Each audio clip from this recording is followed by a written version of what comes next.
సంవత్సరంలో 24 ఏకాదశులు ఉంటాయని ఇంతకు ముందే తెలుసుకున్నాం కదా. ఈసారి వచ్చే జ్యేష్ఠమాసం శుక్లపక్షం ఏకాదశిని నిర్జల ఏకాదశి అని అంటాం. పేరులో ఉన్నట్టుగానే ఈ ఏకాదశి రోజు భక్తులు జలం అంటే నీరు కూడా తాగటం మానేసి కఠోర ఉపవాసం చేస్తారు. ఈ ఏకాదశిని భీమసేని ఏకాదశి అని కూడా అంటారు. ఈ పేరు వెనక ఒక కథ ఉంది.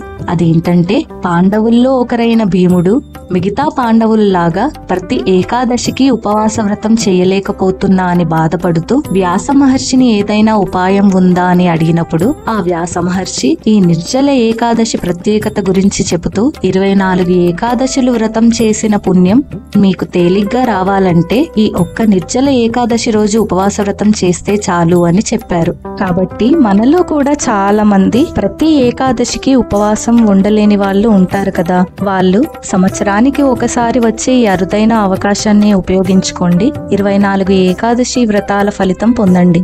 మొదట, ఈ సంవత్సరం నిర్జల ఏకాదశి ఎప్పుడు? 17 జూనా 18 జూనా అనే సందేహం వస్తుంది. ఏకాదశి తిథి సూర్యోదయం ఇంకా ద్వాదశి తిథి కలిసే రోజు చూసుకొని నిర్ణయించుకోవాలి. కాబట్టి 18 జూన్న నిర్జల ఏకాదశి వస్తుంది. ఒకవేళ ఉపవాసం ఉండాలి అనుకునేవారు ఆ రోజు పొద్దున్నే లేచి స్నానాలు అవి చేసి విష్ణుమూర్తిని లక్ష్మీదేవిని పూజించి ఉపవాసం ఉంటున్నాం అనే సంకల్పం చెప్పుకుని మొత్తం ఆ రోజంతా ఉపవాసం ఉండి 19న మధ్యాహ్నం లోపు ఉపవాసాన్ని వదలాలి.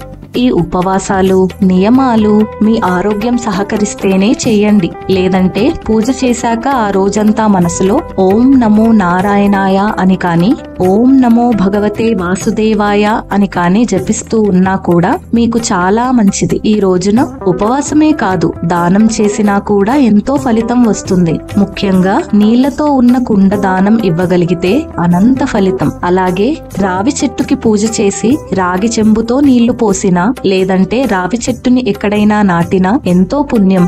ఈ రోజు చెయ్యకూడని పనుల్లో ముఖ్యమైనవి తులసమ్మని ముట్టుకోవడం ఇంకా నీళ్లు పోయటం.